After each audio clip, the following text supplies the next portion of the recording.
할렐루야. 자, 우리 저 앞뒤에 계신 분들 축복하고 인사하도록 하겠습니다. 잘 오셨습니다. 은혜 많이 받으시기 바랍니다. 인사해 주시면 감사하겠습니다. 잘 오셨어요. 은혜 많이 받으시기 바랍니다. 고린도전서 9장 1절과 27절까지 말씀을 읽었고요. 전도자 사도 바울의 어떤 특권과 지혜에 대한 말씀을 우리가 함께 이 시간 생각하도록 하겠습니다. 우리가 살아가고 있는 이 시대의 특징 가운데 하나가 사람들이 저마다 자기가 가지고 있는 권리를 굉장히 주장하는 그런 시대를 우리가 살아가고 있다라고 하는 것입니다.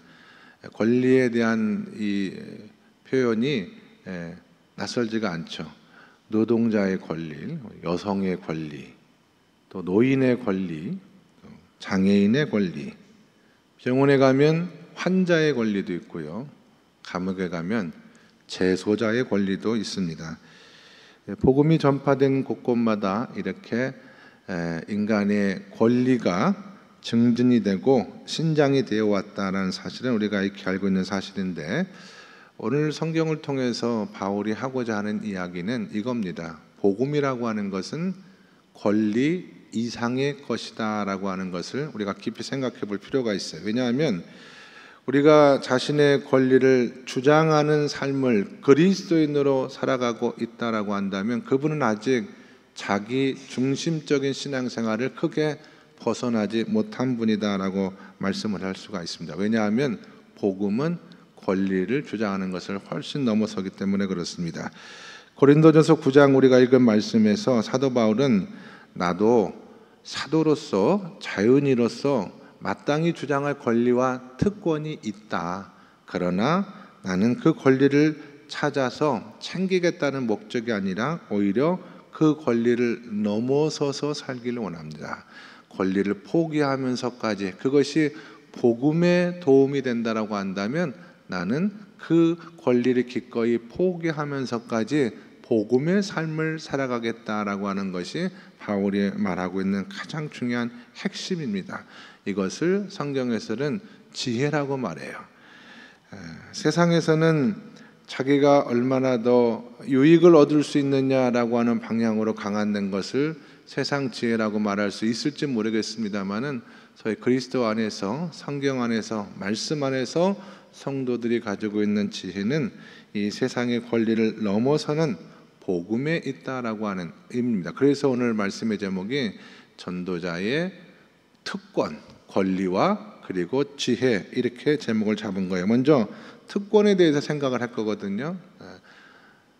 전도자의 특권이 4가지가 있습니다. 그리고 전도자가 하나님 앞에 받았던 지혜 또 4가지가 있는데 특권부터 생각해 보도록 하겠습니다. 1절의 말씀 같이 한번 읽도록 하겠습니다. 1절 다 같이 읽겠습니다. 시작.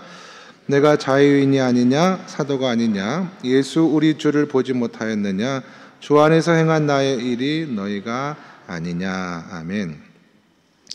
바울은 2가지 신분을 얘기하고 있습니다. 고린도 교인들을 향하여 나는 자유인이고 나는 또한 사도다. 이 자신의 신분을 얘기해요. 복음으로 말미암아 자유를 얻었기 때문에 나는 자유인이고 하나님으로부터 이 복음을 증거하는 자로서 세움을 받았기 때문에 나는 사도다. 그러므로 자유인이며 동시에 사도인 나에게는 4가지 권리가 있지 않겠느냐 이야기를 하는 겁니다. 첫 번째 권리는 뭐냐면 먹고 마실 수 있는 권리예요. 4절에 보시면 그런 말씀이 기록이 되어 있지 않습니까? 우리가 먹고 마실 권리가 없겠느냐. 고린도전서 9장은 8장과 연결되어져 있는 말씀이거든요. 8장의 소리가 먹고 마시는 권리에 대해서 지난 시간에 함께 나누었던 기억이 있습니다. 우상 제단에 드려진 고기를 먹어야 되느냐 말아야 되느냐라고 하는 문제에 있어서 진리를 알고 믿음이 강한 사람은 그 아무것도 아니다. 그건 우상은 아무것도 아니기 때문에 얼마든지 우리는 그것을 먹을 수 있는 권리가 있고 자유가 있다라고 말씀을 드리지 않았습니까? 그런 내용이 아마 이 4절의 말씀 가운데 포함이 된 것 같아요.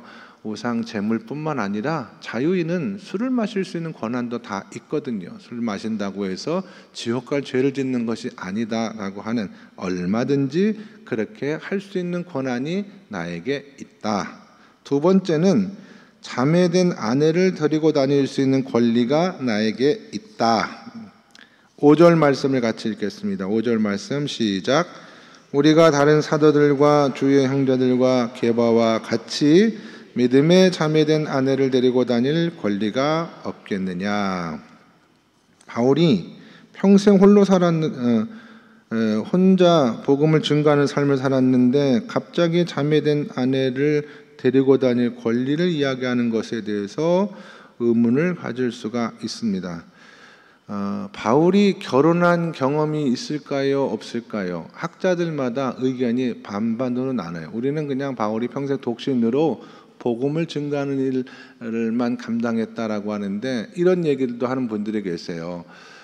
바울이 과거에 스데반 집사님을 죽이는 그 투표에서 찬성표를 던졌거든요. 그 찬성표를 던질 수 있는 권한은 소위 유대인들로 구성된 산헤드린 공회라고 하는 것에 공회원의 자격을 가진 사람만이 투표를 할 수가 있어요. 한 70명 정도 되는 공회인데 이 공회원이 되는 조건 중에 하나가 뭐냐면 결혼한 사람만 공회의 의원이 될 수가 있습니다. 그러므로 바울이 공회 회원의 자격으로 스데반 집사님에게 찬성표 죽이는데 찬성표를 던졌다라고 하는 것은 기혼이었다라고 하는 말도 성립이 될 수가 있는 거 아닙니까? 그래서 바울이 조금 이른 때에 아내를 잃고 사별하고 그 다음에 재혼하지 않고 평생을 복음을 증거하는 삶을 살았을 것이다 라고 이야기하시는 분들도 꽤 많이 있다라고 하는 것입니다.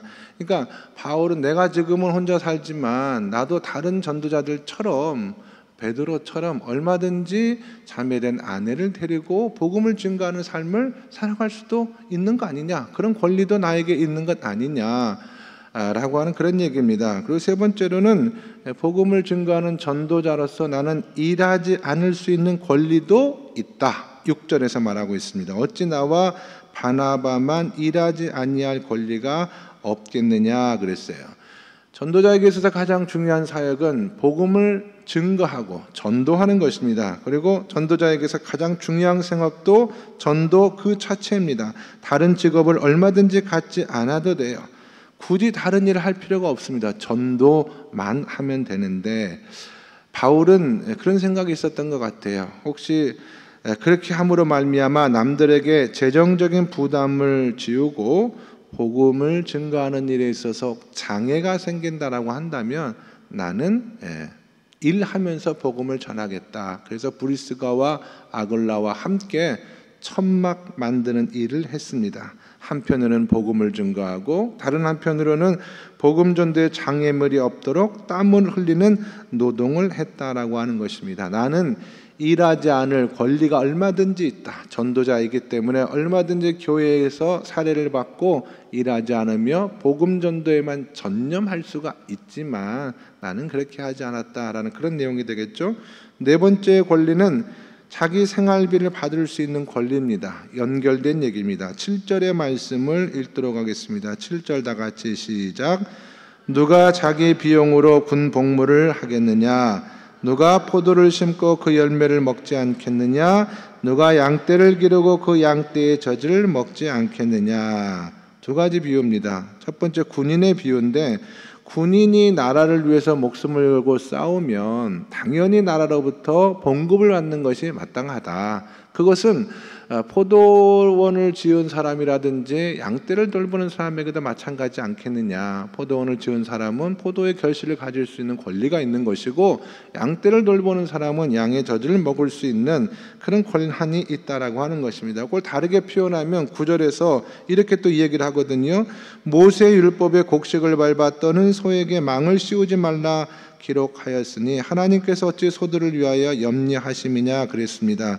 소도 주인을 위해서 열심히 일을 하면 소도 먹을 권한이 있는 것이고 주인도 소를 먹일 권한이 있는 거예요. 일은 죽도록 시키면서 곡식 떨 때 입에 망을 씌워가지고 아무것도 먹지 못하게 만들어 놓고 일만 시킨다면 그게 어떻게 합당할 수가 있겠느냐. 그러니까 목사를 먹이는 것도 교회가 마땅히 해야 될 일이다. 그 말을 하는 것입니다. 성전의 일을 하는 이들은 성전에 나는 것을 먹고 제단에서 섬기는 이들은 제단과 함께 나누는 것을 너희가 알지 못하느냐. 과거에도 제사장들과 레위인들이 성전에서 하나님의 일을 수종 들으면서 성전에서 나는 것을 먹고 그렇게 일을 했다. 이상 네 가지가 내가 자유인으로서 사도로서 마땅히 주장할 수 있는 권리이지만 바울은 그 권리를 사용하지 않겠다, 이렇게 이야기를 하고 있는 것입니다. 바울이 그 당시의 상황 가운데 복음을 위해서 이와 같은 결단을 내렸다라고 해서 목사님도 바울처럼 사례를 받지 않고 일하면서 설교하면 어떻겠습니까? 라고 절대로 생각해서는 안 된다라고 하는 것입니다. 그건 당연한 거라는 거예요. 그런데 바울은 바울의 상황 가운데 그 권리와 특권을 스스로 포기했습니다.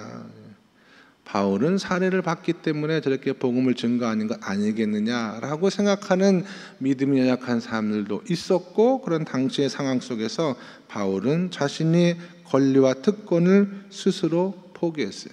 매우 지혜로운 결단이라고 할 수가 있습니다. 세속적인 지혜는 어떻게든지 자신의 권리를 더 찾아먹는 것이 지혜라고 할 수 있지만, 전도자의 지혜는 다르죠. 전도자의 지혜는, 사도의 지혜는 오히려 포기하는 것을 통하여, 내려놓는 것을 통하여 하나님을 섬기는 것이 바로 지혜다라고 바울이 이야기하고 있는 거야. 그럼 바울이 깨달았던 지혜 네 가지는 무엇이냐? 첫째는 희생하는 지혜입니다. 희생이 생명을 살리고 희생이 교회를 살린다라고 한 지혜를 깨달은 거예요. 12절의 말씀을 같이 읽겠습니다. 12절 시작. 다른 이들도 너희에게 이런 권리를 가졌거든 하물며 우리일까 보냐. 그러나 우리가 이 권리를 쓰지 아니하고 범사에 참는 것은 그리스도의 복음에 아무 장애가 없게 하려 함이로다. 아멘. 그러니까 바울이 스스로 권리를 포기하는 데에는 그 권리를 사용했을 때 바울과 그의 일행의 사역에 대해서 좋지 않게 생각하는 사람들이 있을 수 있었다라고 하는 것이 전제가 되겠죠. 전도자로서 마땅한 권리가 있지만 범사의 일을 참는 것은 복음의 장애가 없게 하려 함이다라고 분명히 말하고 있습니다.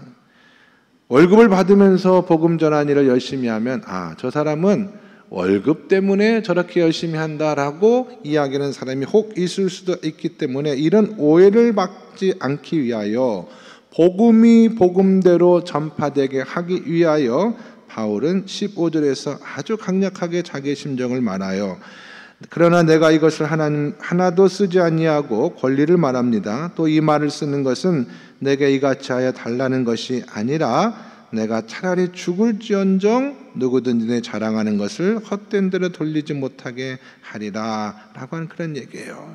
바울이 마땅히 누려야 될 권리조차도 스스로 내려놓을 수 있었던 것은 복음 때문에 그래요. 그 복음이 가지고 있는 놀라운 가치, 그 복음이 가지고 있는 놀라운 목적을 위해서 나는 기쁨으로 기꺼이 희생하는 삶을 살아간다라고 하는 것입니다. 우리 성도님과 제 사역 가운데도 이런 희생하는 은혜가 있었으면 좋겠어요. 복음이라고 하는 것은 너무나 아름답고 귀한 것이기 때문에 내가 가지고 있는 권리를 스스로 내려놓을지언정 이 복음을 위해서 보다 더 은혜롭고 헌신된 삶을 살아갈 수 있는 저와 여러분 모두가 다 될 수 있기를 주님의 이름으로 간절히 축원합니다. 두 번째로 바울이 이런 특권을 내려놓을 수 있었던 하나님의 지혜 하나는 성육신의 지혜라고 말할 수가 있어요. 성육신은 무엇이냐면 육신을 입고 이 땅인 것 자체가 거룩한 일이라는 뜻이죠. 하나님이신 하나님의 아들이신 그리스도 예수께서 우리를 구원하기 위하여 우리와 같이 되시기 위하여 이 땅에 오신 사건을 성육신이라고 말합니다. 선교신학에서는 토착화의 신학 혹은 상황신학이라고 이야기를 합니다마는 한마디로 예수님은 우리와 같이 되기 위하여 이 땅에 오신 거예요. 과거에 손양호 목사님께서 오래됐죠. 여수와 순천 이쪽 지역에서 나병 환자들을 대상으로 복음을 증거하고 교회를 섬기는 사역을 했었거든요. 꽤 오랜 시간이 지났음에도 불구하고 교인들이 목사님에게 마음을 열지 않고 목사님이 하시는 사역을 믿어주지 않는 그런 일들을 느끼는 거예요, 목사님께서. 그래서 왜 그렇게 나한테 마음을 못 넣냐, 왜 우리 교회를 헌신하는 데 있어서 이렇게 성도와 목사가 이런 거리가 있느냐라고 물어보았더니 교인들이 하는 얘기가 목사님은 나병 환자가 아니지 않습니까? 라는 얘기를 했다는 거예요. 그래서 목사님이 그 기도를 드렸대. 하나님, 차라리 하나님의 뜻이 있다면 나로 하여금 나병 환자가 되어서 이 교회를 섬길 수 있게 해달라고 그렇게 기도했다는 거예요. 그게 바로 성육신의 믿음이거든요.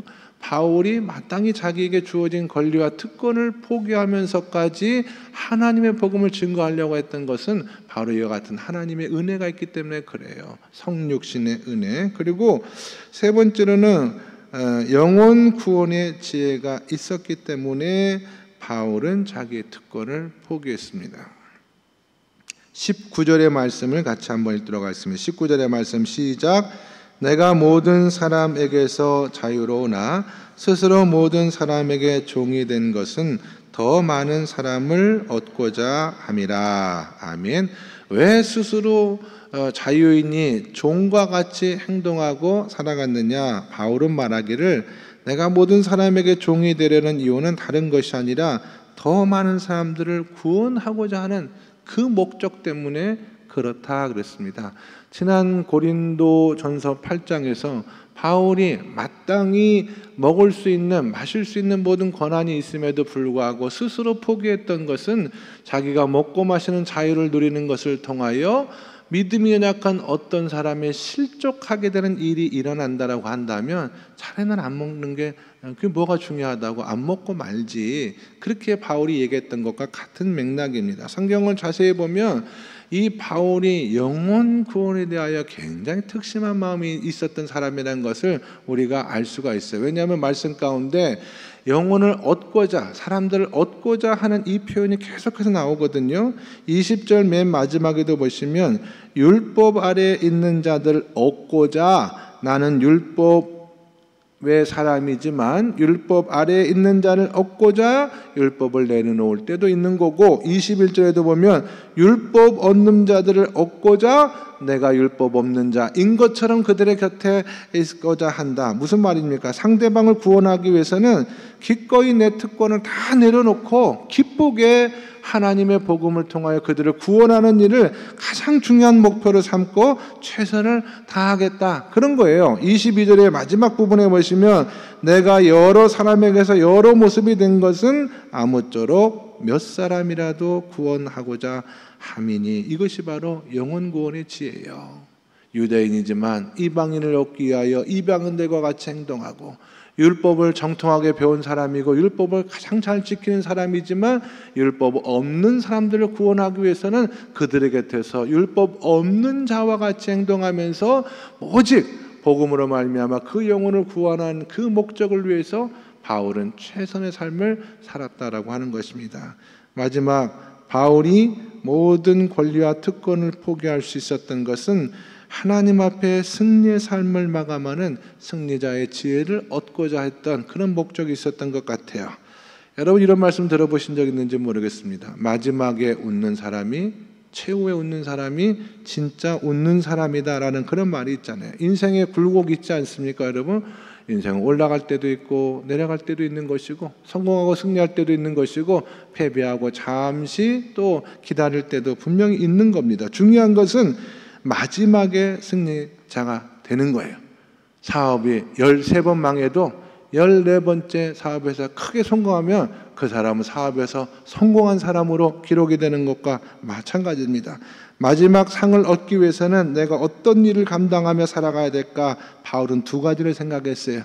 하나는 마지막 승리를 위해서 하나님의 복음의 전도자로서 내가 승리하기 위해서는 나는 절제의 삶을 살아가야겠다, 그렇게 결심을 합니다.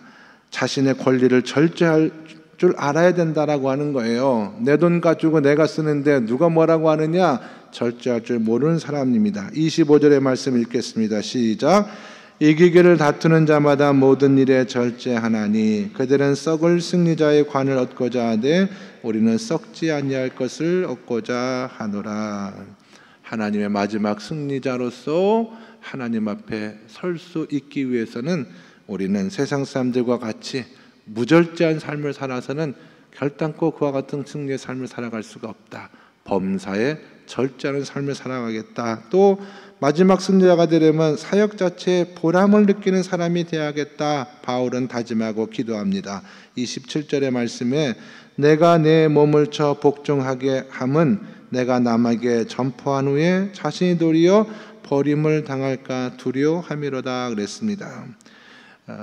이 말은 좀 해석을 해드릴게요. 여기 버림받는다라고 하는 것은 구원을 잃어버린다 그런 의미가 아니라 내가 하나님의 복음을 열심히 증거했는데 그 마지막 순간에 혹 쓸모없는 하나님 보시기에 자격을 잃어버린 사람이 되면 어떡하는가, 그걸 바울은 걱정을 했던 것입니다. 내가 내 권리만 주장하고 내 권리 향락 속에 빠져버리면 한순간 하나님께서는 너는 내 권리를 찾아서 잘 먹고 잘 살았기 때문에 그런 너를 나는 쓰고 싶지가 않다라고 하나님께서 혹시 말할 수도 있기 때문에 마지막까지 복음이라고 하는 이 최고의 목표에 있어서 걸림돌이 되는 모든 것들은 나는 하지 않겠다라고 하는 굳건한 다짐을 이렇게 표현했다라고 하는 것입니다. 바울은 자기가 하나님의 사도로 불림을 받은 것이 얼마나 영광스럽고 큰 특권인지, 그 자체가 얼마나 감격이고 보람이었는지를 한순간도 잊지 않으려고 하나님 앞에 늘 기도하는 사람이었어요. 내가 죄로 말미암아 마땅히 죽을 수밖에 없는 죄인이었고, 그래서 하나님 없이 인생을 살아갔던 날들을 가정해 본다라고 한다면 캄캄하고 어두운 삶을 살아갈 수밖에 없는데, 그런 나를 하나님께서 하나님의 종으로 택하여 주셨다, 교회를 성도를 목회하고 설교하고 돌보는 일을 맡겨주셨다라는 그 생각만 해도 마음이 뜨겁고 너무나 감격스러워서 내 삶에 어떤 유혹이 오더라도 어떤 권리로 나를 흔들지라도 나는 그와 같은 것에 마음 빼앗기지 아니하고 오직 하나님과 복음을 위해서 내 평생을 삶을 하나님 앞에 드리는 삶을 살아가겠다. 너무나 이 믿음이 뜨거웠던 사람이에요. 이 믿음이 너무나 굳세었던 사람이었기 때문에 마땅히 나에게 주어진 자유인이요 사도로서의 많은 권리와 특권이 있지만 나는 하나도 주장하지 아니하고 오직 하나님이 주신 지혜를 따라 희생하며 성육신의 마음을 가지고 하나님의 몸된 교회를 위해서 내 삶을 아낌없이 드리며 살겠다라고 오늘 말씀을 통해서 고백했다라고 하는 것입니다. 저는 오늘 예배하는 우리 모두가 이 바울과 같은 믿음의 사람이 되길 주님의 이름으로 간절히 축원합니다. 우리가 우리의 것들을 주장하는 것도 저는 필요할 때가 있다고 생각을 해요. 그러나 그것보다 더 중요한 것은 내가 하나님의 종으로 하나님의 교회를 섬기는 하나님의 자녀로 택함받았다는 사실로 가장 마음속 깊이 감사하며 매일의 삶을 통해서 저와 여러분의 삶을 통해서 바울의 흔적이 나타날 수 있는 믿음의 귀한 삶을 살아드릴 수 있는 저와 여러분 될 수 있기를 예수님의 이름으로 간절히 축원합니다. 기도하시겠습니다. 자비로우신 하나님 아버지 감사합니다. 오직 복음을 위하여 하나님의 택하신 종으로서 삶의 평생 믿음으로 감당했던 바울의 이 아름다운 신앙 고백을 통하여 우리에게 주어져 있는 많은 권리가 있지만 그러나 기꺼이 하나님을 위하여 교회를 위하여 복음을 위하여 희생할 줄 아는 믿음의 사람들이 다 될 수 있도록 인도하여 주셔서 마지막 때 세상의 많은 경주자들 가운데서도 특별히 하나님 앞에 사랑받고 하나님 앞에 택함받는 종들로 세움받을 수 있는 멀리 모든 주의 백성들이 다 될 수 있도록 주님도 오시고 인도하여 주시옵소서. 우리 교회가 세상에 있는 많은 교회들 가운데 특별히 하나님께 택함을 받고 하나님 쓰시기에 가장 합당한 교회가 될 수 있도록 더욱더 지혜로운 섬김과 희생의 삶을 감당해 나갈 수 있는 교회와 성도들이 될 수 있도록 하나님 인도하여 주시옵소서. 예수 그리스도 이름 받들어 기도드리옵나이다. 아멘.